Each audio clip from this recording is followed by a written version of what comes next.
Good morning बच्चों, मैं BL Agarwal आज आपको इस लेक्चर में फिनेंशियल मैनेजमेंट का एक chapter dividend decisions as per Walter models का एक प्रॉब्लम सोल्व करके समझाने का कोशिश करूंगा। उम्मीद करूंगा आपको जरूर से जरूर समझ में आएगा। ठीक है। As per Walter models dividend policy में इनका फॉर्मूला है P equal to D plus R by KE E minus D divided by KE। यहां आपको जानना होगा where D equal to dividend per share, E equal to earning per share, R rate of return on investment.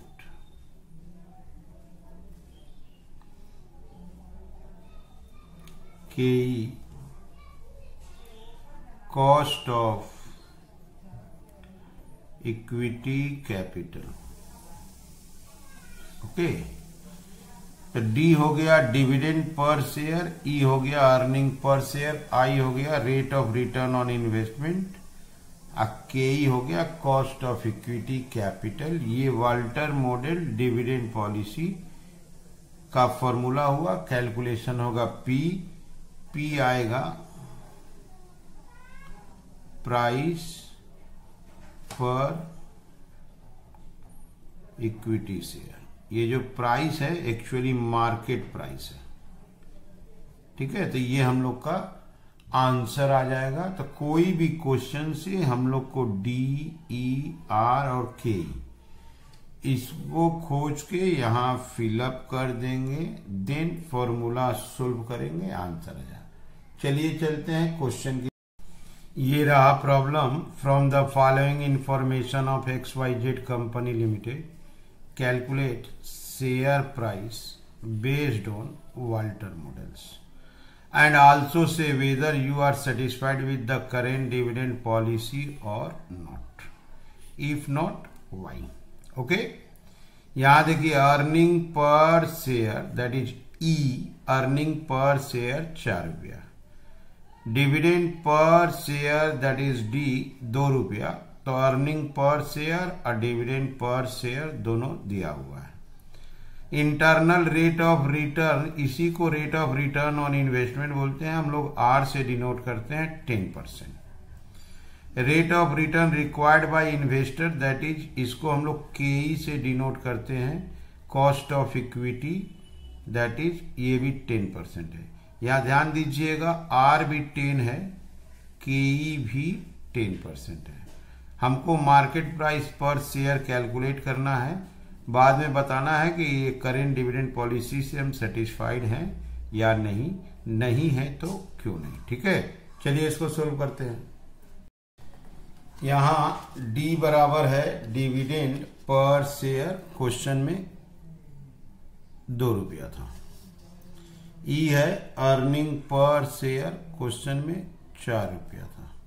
Rate of return on investment 10% था। Cost of equity ये भी 10% था। ठीक है, तो चलिए इसको फिलअप करते हैं। डिविडेंड 2 रुपया, 0.10 divided by 0.10, earning 4, dividend 2 divided by 10। 2 रुपया प्लस 2 रुपया 4 बाई, आंसर निकालिए 40 रुपया। तो करेंट डिविडेंड पॉलिसी में मार्केट प्राइस पर शेयर 40 रुपया आया। डिविडेंड 2 रुपया, अर्निंग 4 रुपया, ये दोनों 10%। तो 2 रुपया प्लस ये 10 कट गया 1, यहाँ 2 बचा तो 2 आ गया। 4/0.10 40 रुपया। अब इस डिविडेंड पॉलिसी से हम सेटिस्फाइड है कि नहीं उसको प्रूफ करना होगा। व्हेन डिविडेंड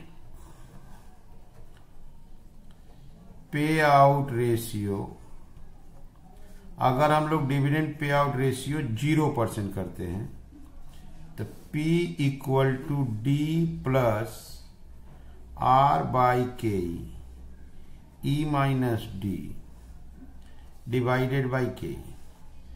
D बराबर 4 रुपया अर्निंग, 0% डिविडेंड तो 0, अर्निंग 4, R 0.10 0.10। इसको यहां फिलअप करते हैं।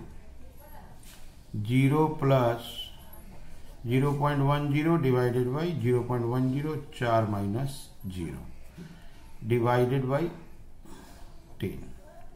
ये हो गया 0, ये हो गया 4, 4, यहां देखिए अगेन 40 रुपया आया। ठीक है, तो यहां डिविडेंड 2 रुपया दिया था तो मार्केट प्राइस 40 आया। यहां डिविडेंड 0 है तो भी 40 आया। और एक बार करते हैं, ठीक है।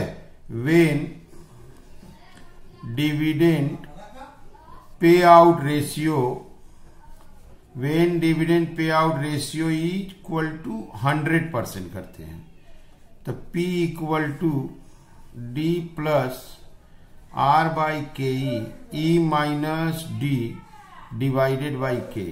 D बराबर होगा 4 रुपया का 100%, 4 रुपया, E तो 4 रुपया है ही है, R 0.10, K 0.10।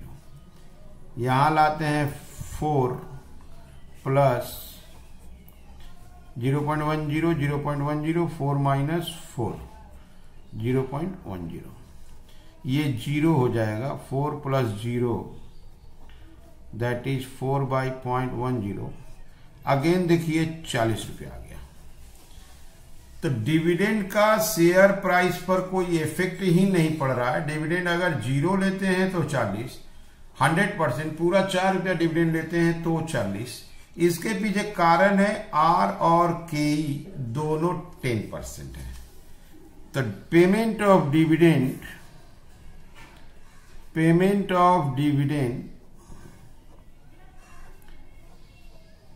does not affect market price of equity share because rate of return on investment and cost of equity capital both are 10%। तो डिविडेंड का मार्केट प्राइस पर कोई इफेक्ट नहीं पड़ रहा है। डिविडेंड देता है चाहे जितना भी दे दे, मार्केट प्राइस 40 आ रहा है, नहीं देने पे भी 40 आ रहा है। कारण है R और K दोनों इक्वल है। तो इसका मतलब करेंट डिविडेंड पॉलिसी से हम सेटिस्फाइड नहीं है या सेटिस्फाइड भी है। डिविडेंड देगा तो भी 40, नहीं देगा तो भी 40। ठीक है, ओके। तो ऐसे करके हम लोग वाल्टर मॉडल का एक प्रॉब्लम सोल्व कर दिए। आप लोग वीडियो को पॉज करके क्वेश्चन को लिख लीजिए, मेरे साथ धीरे धीरे सोल्व कीजिए। देखिए आपको 100% समझ में आ जाएगा। ठीक है, ओके, थैंक यू।